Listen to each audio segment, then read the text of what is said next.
We have another WrestleMania update for you. Uh, First off, the New Day are going to host Monday Night Raw. We learned that last Monday on Raw, and honestly, before that on TMZ of all places, which is kind of shocking for a PG company like WWE to be in a place like TMZ to announce this. I mean, it's not all of the realm of possibility. I mean, because TMZ has broken wrestling stories before, but it's with the content TMZ usually does. It's interesting for me, for WWE, which is technically still a PG product at the time, at this current time rather, to be a part of that, which is interesting, but it's something.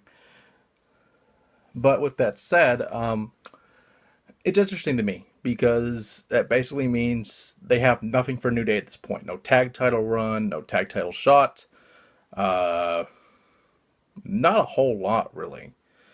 But at the same time, it's a blessing for them because they get to host probably one of the biggest WrestleManias of all time. I would think because of the matches that are being made. Speaking of matches off the table, Naomi apparently has some form of injury for leg. I didn't really see it exactly what happened. I know last week they were talking about some kind of injury, but this week Daniel Bryan went and stripped Naomi of the title because apparently the 30-day rule is back.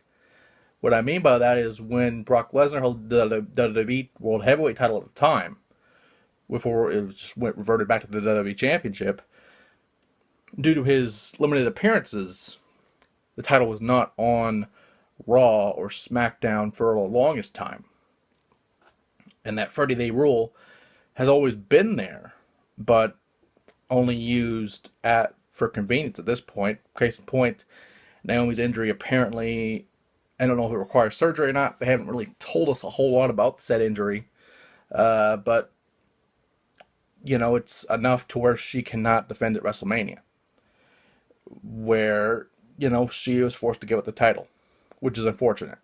However, we have a new women's champion, Alexa Bliss, and we will see what happens from there. She defeated Becky Lynch last night on SmackDown, and we'll see what happens from there, because, I mean, really, we don't really know a lot about the women's division for SmackDown, at least, but we do know some things.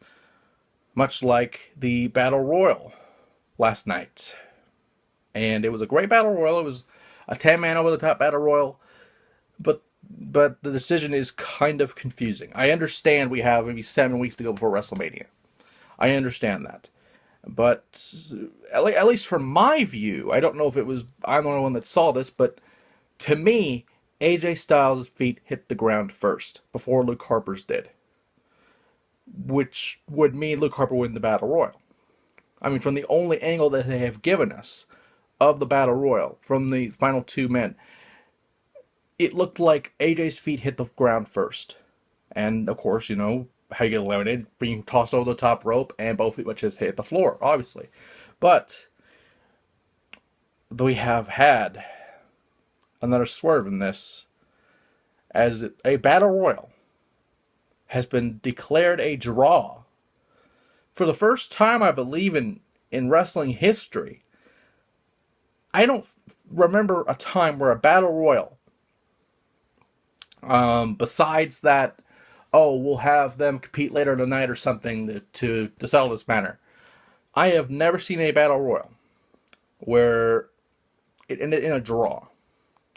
Now, to be fair, I mean, it has happened in the past, but it's been rectified. It says, well, for example, Wrestler A and Wrestler B both hit the ground at the exact same time, or close enough to where we cannot tell who did what. So they'll be facing off at whatever show. Say, for example, No Way Out, they face off or something, when No Way Out was still a show before WrestleMania. But it's interesting to me why they would do this. At least in my view, it looked like AJ's feet hit the ground first. I'm not saying AJ doesn't deserve this. I'm just saying by the rules of the match, Lee Carper should have won. Unless there was no other angle that they gave us to show that happened, then it's interesting. But nonetheless, it has been rectified. Like I said before, these two situations have been rectified. And next week, Harper and Styles will face off, and the winner will go to WrestleMania.